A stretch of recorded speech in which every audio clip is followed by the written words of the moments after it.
ഇത് mass മോട്ടോഴ്സിന്നാണ് Honda Shine വണ്ടി നമ്മൾ വർക്കിന് വേണ്ടിയിട്ടുണ്ട്. അത് മെയിനായിട്ട് നമുക്ക് പറയുന്നത് general service, horn checkup, horn ഇടയ്ക്ക് വർക്കാവുള്ള, പിന്നെ വാട്ടർ സർവീസ് ചെയ്യണം, എഞ്ചിൻ ഓയിൽ മാറ്റണം. അത്രയും കേസാണ് മെയിനായിട്ട് പറഞ്ഞത് കേട്ടോ. അപ്പോൾ നമ്മൾ വണ്ടി ഓടിച്ചു നോക്കി വർക്കിന് കയറ്റിയിട്ടുണ്ട്.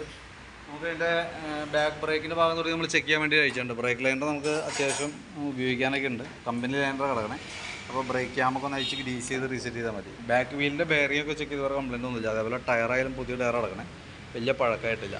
ചെയിൻ ചെറിയൊരു ലൂസ് ഉണ്ട്, അത് നമുക്കൊന്ന് ടൈറ്റ് ചെയ്തിടാം. പിന്നെ അതേപോലെ തന്നെ നമ്മളതിൻ്റെ എയർ ഫിൽറ്ററൊക്കെ ഒന്ന് ക്ലീൻ ചെയ്യാൻ വേണ്ടി അയച്ചതാണ്. കുറച്ച് പൊടിയൊക്കെ ഉണ്ട്, തുടച്ച് ക്ലീൻ ചെയ്ത് റീസെറ്റ് ചെയ്യാം, ഓടിക്കോട്ടെ.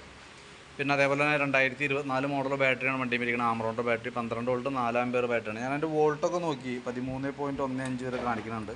ലോഡ് കൊടുക്കുമ്പോഴായാലും 9.32. അപ്പോൾ നിലവിൽ ബാറ്ററിയുടെ ഭാഗത്ത് ഇപ്പോൾ വേറെ പ്രോബ്ലം ഒന്നുമില്ല. പിന്നെ നമ്മളതിൻ്റെ എഞ്ചിൻ ഓയിൽ മാറ്റുന്നുണ്ട്. പിന്നെ നമുക്ക് അതിൻ്റെ ഉണ്ടല്ലോ, അത് ഈ 2 കേബിളുകൾ ചെറിയൊരു കംപ്ലയിൻറ്റ് കാണിച്ചു തുടങ്ങിയിട്ടുണ്ട്. ഒന്ന് ഈ ക്ലച്ച് കേബിൾ ഇവിടെ ഔട്ടർ പൊട്ടിയാണ്, തുരുമ്പിട്ടാണ് ഈ കാണുന്നത് കേട്ടോ.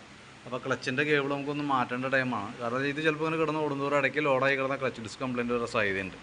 പിന്നെ അതേപോലെ തന്നെ ഫ്രണ്ട് ബ്രേക്കിൻ്റെ ഈ ഒരു കേബിളും ടൈറ്റാണ്, ബ്രേക്ക് ടൈറ്റ് കാണിച്ചു തുടങ്ങിയിട്ടുണ്ട് കേട്ടോ. അപ്പോൾ ബ്രേക്ക് കേബിളും ക്ലച്ച് കേബിളും മാറ്റിയിടാണെങ്കിൽ നന്നായിരിക്കും.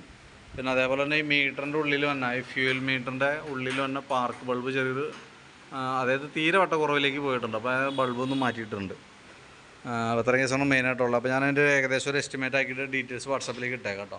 വീഡിയോ കണ്ടുമ്പോൾ നോക്കിയിട്ടൊന്ന് റിപ്ലൈ ഇട്ടോളൂ. പിന്നെ ഈ സൈഡ് നമുക്ക് സ്പാർക്ക് പ്ലഗൊക്കെ ഒന്ന് ക്ലീൻ ചെയ്യാൻ വേണ്ടി അയച്ചിട്ടുണ്ട്. അപ്പോൾ പുതിയ പ്ലഗ് കിടക്കണം, വലിയ പഴക്കമായിട്ടില്ല, ജസ്റ്റ് ഒന്ന് ക്ലീൻ ചെയ്തിട്ടാണ് മതി.